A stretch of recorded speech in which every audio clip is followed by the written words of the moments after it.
Welcome to Yellowstone Story. Every story holds a lesson, a twist, or a spark of inspiration. Here, we dive into gripping tales, some heartwarming, some shocking, but all unforgettable. So sit back, relax, and let's begin. The train arrived late in the evening. I stepped onto the platform, shivering slightly from the piercing wind. 10 years ago, I had left for New York, and now this small town seemed even quieter, almost forgotten by time. The taxi moved slowly through familiar streets. The driver occasionally glanced at me in the rearview mirror, clearly recognizing me. The years spent in the metropolis hadn't erased my face from the memories of the locals. City life was now behind me, working at the editorial office, a small rented apartment, meetings with friends that had become increasingly rare over the years. One phone call had changed everything. The house greeted me with dark windows, except for a dim light glowing in the kitchen. I took out my keys and quietly unlocked the door. A faint scent of herbal tea mixed with something medicinal lingered in the air. There was something so desperate, so sincere in his voice that I couldn't help but nod. "All right, I promise," I replied. Returning home, I couldn't sleep. My mind was restless, filled with unanswered questions. Why was he hiding? Where had he been all these years? Why did everyone in town, including my mother, believe that Professor Lawrence's son had vanished without a trace? The next morning, I waited until my mother had fallen asleep after taking her medication, then headed to the town archive. The place felt frozen in time. Yellowed folders stacked on shelves, the heavy scent of old paper lingering in the air, and the rhythmic ticking of a wall clock marking the passing seconds. Mrs. Randolph, the senior archivist, had known me since childhood. When I asked for records related to the professor's house, she gave me a wary look. I had no choice but to lie, claiming I was working on an article about the town's history. A few minutes later, she returned with several folders. I flipped through the brittle pages until my fingers stopped on a single document. Alex Lawrence, born in 1988, declared missing in 2013. The police report had been filed by his father, Professor Archibald Lawrence. Official searches had continued for nearly a decade, but ultimately led nowhere. Mrs. Randolph handed me an old black-and-white photograph. As I took it, my fingers grew cold. I looked at the image. The same man I had met the night before stared back at me. He looked younger, but there was no doubt it was Alex, so he was alive. But why had he allowed himself to be presumed dead? Who was he hiding from? And what had brought him back after all these years? I walked home, lost in thought. The story was becoming more and more tangled. If Alex was officially missing, then who was really living in that house across the street? And why did he only appear at night? As I reached my front door, I noticed a strange envelope in the mailbox, no return address. Inside was a single piece of paper, folded in quarters. The handwriting was uneven, as if written in a hurry. "Stop looking into me. It could be dangerous. A." I read the note several times. It wasn't a deterrent, it only strengthened my resolve. Someone didn't want me uncovering the truth. That only meant the truth was more important than I had realized. When the light in the house across the street flickered on again, I didn't hesitate. Throwing on my jacket, I crossed the yard and climbed the creaky stairs. This time, I didn't sneak. I didn't hide. Stepping into the room, I saw him sitting at the desk. In the dim glow of the lamp, he looked even more gaunt, even older. I placed the archive documents on the table. I need to know the truth. Alex remained silent for a long time before finally speaking. 20 years ago, he had worked in a university laboratory conducting advanced research. One day, he discovered that results had been falsified, and funding was being diverted to unknown sources. When he tried to report it, he was warned, "Stay silent or face serious consequences." But he didn't back down. He gathered evidence and filed an official complaint. A week later, His car's brakes mysteriously failed. He barely survived. His father helped him disappear, arranging documents for a new life under a different identity. That was how his years in hiding began. Now he had returned because his father had left behind important documents. He needed to find them. I understood that this story couldn't leave the walls of that house. To the world, Alex didn't exist, and exposing the truth could have unpredictable consequences. A few days later, I noticed a stranger lingering near the old house. A tall man in a dark coat stood by a store window, pretending to examine the display, but his gaze was fixed on Lawrence's house. The next day, he appeared again, this time in the yard, discreetly taking photos of the building with his phone. That evening, I hurried to warn Alex. The tension was growing, and with each passing day, the sense of danger became stronger. Alex paled as he realized he had been found. There was no question about what needed to be done. He had to leave.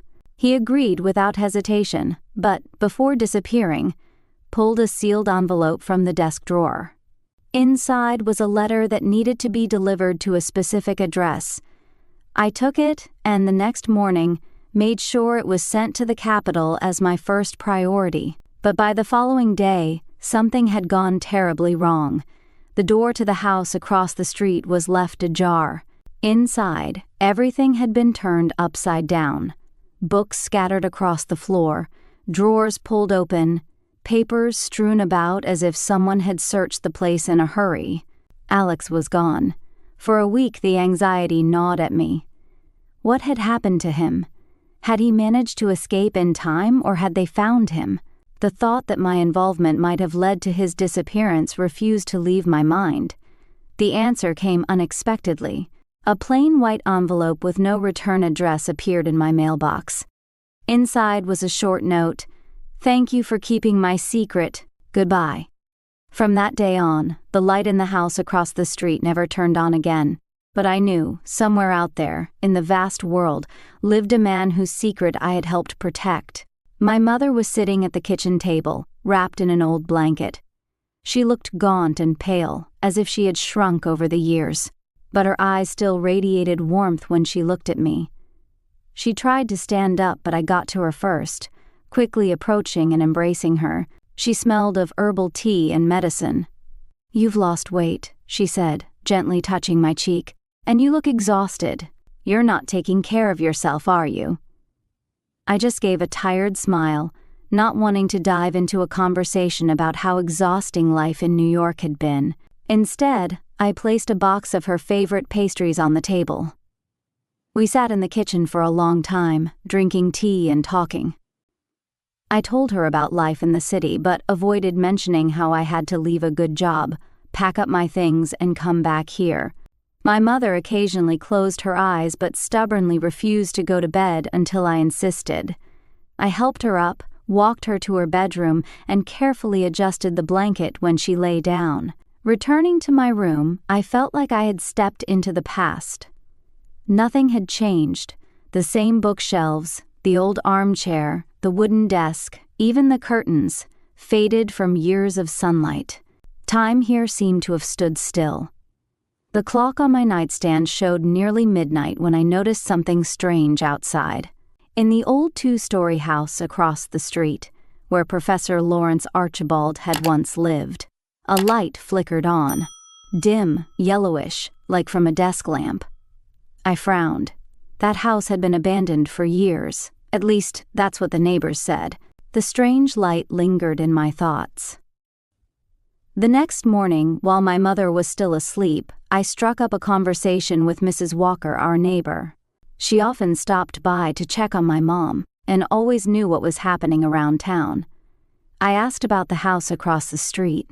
She confidently stated that it had been vacant for 3 years, ever since Professor Archibald passed away.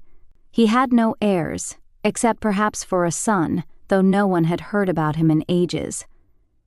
Rumors once swirled about his disappearance, but over time, the story faded into the past. That evening, I sat by the window again. Just like the night before, at exactly midnight, the dim, yellowish light flickered on in the second-floor window. It stayed on for several hours before suddenly going dark, as if someone had switched off the lamp. Every night, the same thing happened.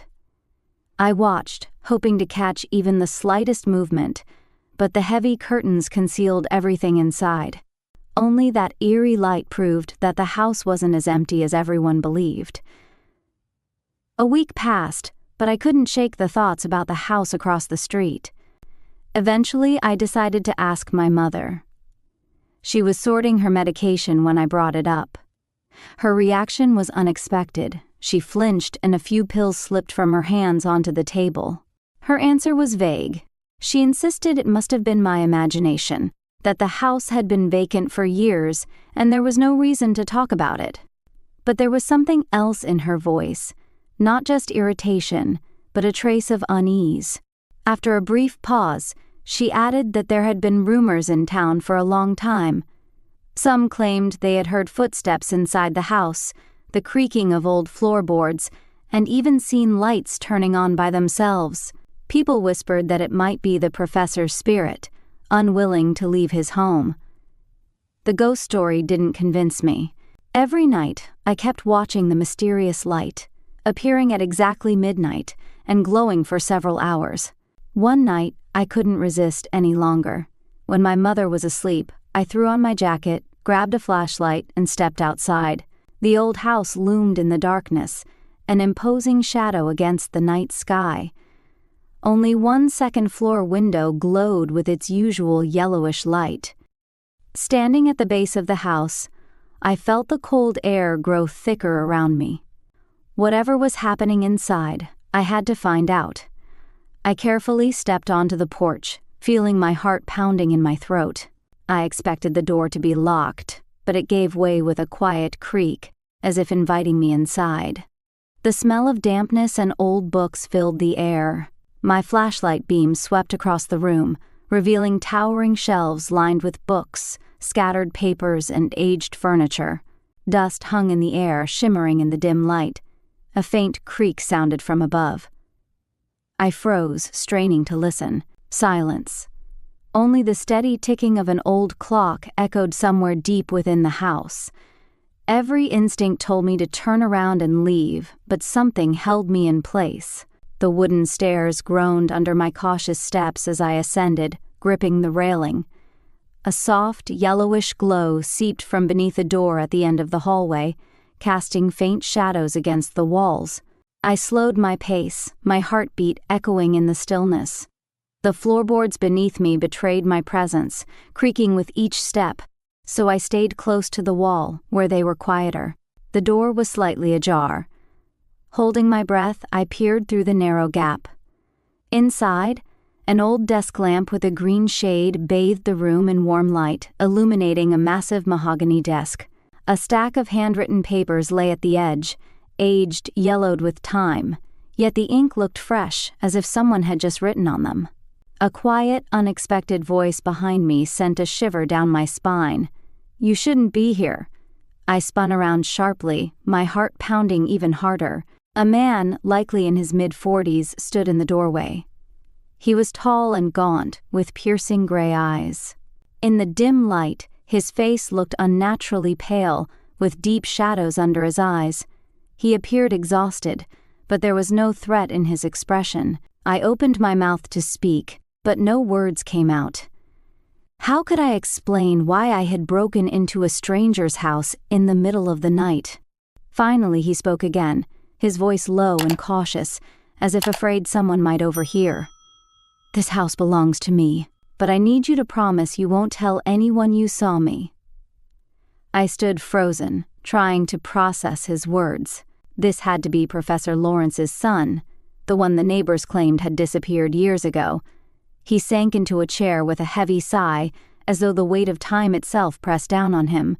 It was clear he hadn't been in this town for a very long time. Yet something had brought him back. Carefully, I asked why he was hiding if this house was rightfully his. He shook his head, a faint, weary smile crossing his face. "It's more complicated than you think. Just promise me, tell no one that you saw me."